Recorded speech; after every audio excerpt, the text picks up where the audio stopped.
Saint Sebastian গির্জায় যে হামলাটি হলো, এখন যত জায়গায় হামলা হয়, মামলা হয়, মোকদ্দমা হয়, সব হামলার পিছনেই কিন্তু আইএসকে জড়িয়ে ফেলা হয়, ঠিক কিনা? তদন্ত হোক আর না হোক, সব দোষ নন্দু ঘোষ, ঠিক কিনা? কে মারলো, কে কি করলো, খোঁজ খবর নাই। এই যে নিউজিল্যান্ডের হত্যাকাণ্ড, ভদ্রলোক যদি ফেসবুকে লাইভ না দিত, এটাও আইএস বলে চালিয়ে দিত, ঠিক কিনা বলেন? সমস্ত হত্যাকাণ্ডের পেছনে মুসলমানদেরকে দায়ী করা হয়। 359 জন মারা গেছেন, যেখানে 45 জন ছিল শিশু। কয়জন? এর মধ্যে মুসলমানও ছিল। ছিল কি ছিল না? বন্ধুরা আমার, মুসলমানের চরিত্র আল্লাহ রাব্বুল আলামিন পবিত্র কোরআনে কি বলছেন দেখুন। কোন মুসলমান আর একজন মুসলমানকে কখনো হত্যা করতে পারে না। কোন মুসলমান আর একজন মুসলিমকে অন্যায়ভাবে হত্যা করতে পারে না। এটা সম্পূর্ণ রূপে আল্লাহ রাব্বুল আলামিন হারাম করে দিয়েছেন, ঠিক কিনা? আবার আল্লাহ রাব্বুল আলামিন সূরা বনী ইসরাঈলের 33 নম্বর আয়াতের মধ্যে বলছেন, ওয়ালা তাকতুলুন নাফসাল্লাতী হারামাল্লাহু ইল্লা বিল হক। আল্লাহু আকবার। অন্যায়ভাবে কোনো মানুষকে তোমরা হত্যা করো না, কোনো মানুষকে তোমরা ইচ্ছাকৃত হত্যা করো না। যদি অন্যায়ভাবে হত্যা করো, আমি আল্লাহ রাব্বুল আলামিন তোমাদেরকে পাকড়াও করে জাহান্নামে নিক্ষেপ করব। তাহলে কি এটা মুসলমানের চরিত্র? এখানে নাফসুন শব্দ উল্লেখ করা হয়েছে, হিন্দু বৌদ্ধ খ্রিস্টান উল্লেখ করা হয় নাই। কোনো মানুষ, কোনো মুসলমান, কোনো মুমিন, কোনো হিন্দুকে, বৌদ্ধকে, খ্রিস্টান কাউকে হত্যা করতে পারবে না। এটা মুসলমানের জন্য সম্পূর্ণরূপে হারাম, ঠিক না বেঠিক? অন্য আয়াতে আমার আল্লাহ রাব্বুল আলামিন বলছেন, সূরা আন-নিসার 93 নম্বর আয়াত, ওমাই ইয়াকতুল মুমিনাম মুতাআম্মিদান ফাজাযাউহু জাহান্নামু খালিদান ফিহা ওয়া গাদিবাল্লাহু আলাইহিম ওয়া লা'নাহুম ওয়া আ'আদ্দা লাহুম আযাবাম মুহিনা। আল্লাহু আকবার। কোন মুমিন ইচ্ছাকৃতভাবে যদি কোনো মুমিনকে কেউ হত্যা করলো, আল্লাহ রাব্বুল আলামিন তার জন্য চিরস্থায়ী জাহান্নাম নির্ধারণ করে রেখে দিল। নাউজুবিল্লাহ বলেন। আল্লাহ রাব্বুল আলামিন কি করলেন? তার জন্য স্থায়ী জাহান্নাম লিপিবদ্ধ করে রেখে দিলেন, নির্ধারণ করে রেখে দিলেন। 2 নম্বর, আল্লাহ রাব্বুল আলামিন তাকে শাস্তি দিলেন, ওয়ালা আনাহুম, আল্লাহ রাব্বুল আলামিনের সমস্ত লানত তার উপরে ঢেলে দিলেন। ওয়া আ'আদ্দা লাহুম, আল্লাহ রাব্বুল আলামিন এরপরে বলছেন, ওয়া গাদিবাল্লাহু আলাইহিম, তার উপরে ক্রোধান্বিত হয়ে গেলেন, রাগান্বিত হয়ে গেলেন। বলুন নাউজুবিল্লাহ। ওয়া আ'আদ্দা লাহুম আযাবাম মুহিনা, তাকে যন্ত্রণাদায়ক মর্মান্তুদ শাস্তি কিয়ামতের ময়দানে প্রদান করবেন। বলুন নাউজুবিল্লাহ। কথা বুঝতে পেরেছেন? তাহলে ইচ্ছাকৃতভাবে হত্যা করা এটা মুসলমানের মুসলমানের দায়িত্ব না, কর্তব্য না। তাহলে মুমিন কেমনে চলবে বিধর্মীদের সাথে ও মুসলিমদের সাথে? দেখুন, আল্লাহর নবী, বিশ্বনবী সাল্লাল্লাহু আলাইহি ওয়াসাল্লাম একদিন সাহাবীদের সাথে বসে আছেন। সহিহ বুখারীর 1311 নম্বর হাদিস এটি। আল্লাহর নবী বসে আছেন সাহাবীদের সাথে, এমন মুহূর্তে দেখতে পেলেন রাস্তা দিয়ে একটা লাশ নিয়ে যাওয়া হচ্ছে। আল্লাহর নবী দাঁড়িয়ে গেলেন।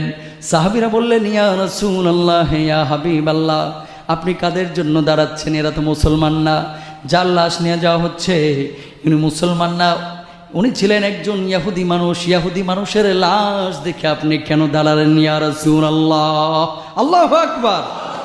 আল্লাহর নবী সাহাবীদেরকে বললেন, ও সাহাবীরা শুনে রাখো, ওই ইহুদি সে তো মানুষ, মানুষ, মানুষ। আল্লাহু আকবার। মুসলমান ছিল না, আল্লাহ রাব্বুল আলামিন তাকে হেদায়েত দেয় নাই, আল্লাহ রাব্বুল আলামিনের প্রতি ঈমান আনে নাই। আল্লাহ রাব্বুল আলামিনের প্রতি ঈমান আনে নাই, তাতে কি হয়েছে?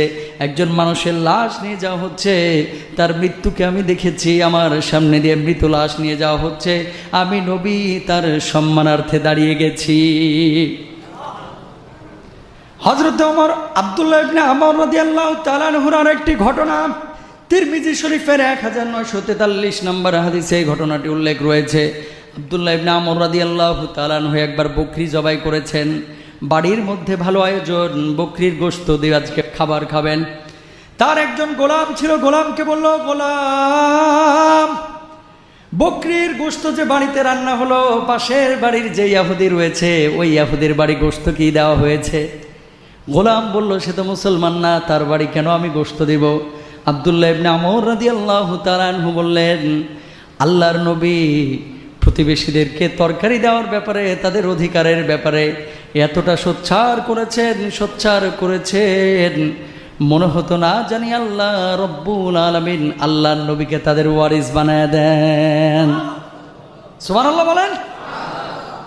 আল্লাহ রব্বুল আলামিন এত তাগাদা দিয়েছেন প্রতিবেশীর ব্যাপারে। প্রতিবেশী হিন্দু হোক, বৌদ্ধ হোক, খ্রিস্টান হোক, মুসলমান হোক, আপনি যা খাচ্ছেন, আপনি যা পড়ছেন, যদি প্রতিবেশীর খবর না নেন, আল্লাহ রব্বুল আলামিন কিয়ামতে আপনার খবর নেবেন না।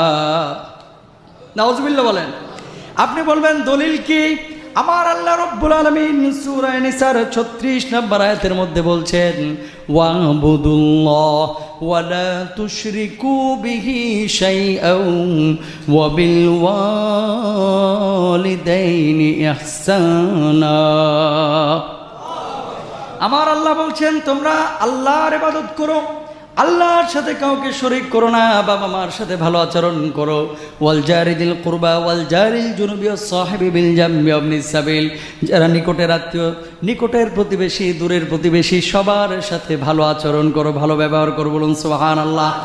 এখানে বলা হয় নাই হিন্দু প্রতিবেশী, খ্রিস্টান প্রতিবেশী, নাসারা প্রতিবেশী, স্পেসিফিক এমনটা বলা হয় নাই। সুতরাং যারা অন্য ধর্মের রয়েছে তাদের সাথে ভালো আচরণ করতে রাজি আছি না নাই? ইনশাআল্লাহ বলেন। ওমর ফারুক রাদিয়াল্লাহু তাআলা আনহুর জামানায় যখন তিনি খলিফা, জোহরের নামাজ আদায় করছেন, নামাজের পরে দেখতে পেলেন মসজিদের গেটে একজন ইহুদি ভিক্ষা করছেন। কি করছেন? ইহুদিকে ভিক্ষা করতে দেখলেন। কিতাবুল আনওয়ারের 1 নম্বর খণ্ডের 143 নম্বর অংশের হাদিস নম্বর 179। ওমর ফারুক রাদিয়াল্লাহু তাআলা আনহু তাকে বললেন, ইহুদি, কেন তুমি ভিক্ষা করছো? কেন তুমি ভিক্ষা করছো? আল্লাহর নবীর এই সাহাবীকে তখন ওই ইহুদিকে বললেন, মান সফনা কাইন কুন্না খজনা মিনকাল জিজিয়া। আল্লাহু আকবার। ওই ইহুদি, তুমি যখন যুবক ছিলে তোমার কাছ থেকে আমরা জিজিয়া কর নিয়েছি, আজকে বুড়া হয়ে গেছো, তুমি ভিক্ষা করছো। আমি খলিফাতুল মুসলিমিন, আমি উমর, তোমার এই খবর না রাখার কারণে আমি আল্লাহ রব্বুল আলামিনের দরবারে জবাবদিহিতার সম্মুখীন হব। বলুন আল্লাহু আকবার। এবার ওমর ফারুক রাদিয়াল্লাহু তাআলা আনহু এই ইহুদিকে নিয়ে চলে গেলেন রাষ্ট্রীয় কোষাগারে। রাষ্ট্রীয় কোষাগারে যাওয়ার পরে তার যত ভরণ পোষণ আর খাদ্যের প্রয়োজন খলিফাতুল মুসলিমিন তার ব্যবস্থা করে দিলেন। সমস্ত দায় দায়িত্ব কে নিয়ে নিলেন? ওমর ফারুক রাদিয়াল্লাহু তাআলা আনহু। এবার বুঝতে পেরেছেন ইহুদি খ্রিস্টানদের সাথে আমাদের আচার আচরণ কেমন হবে।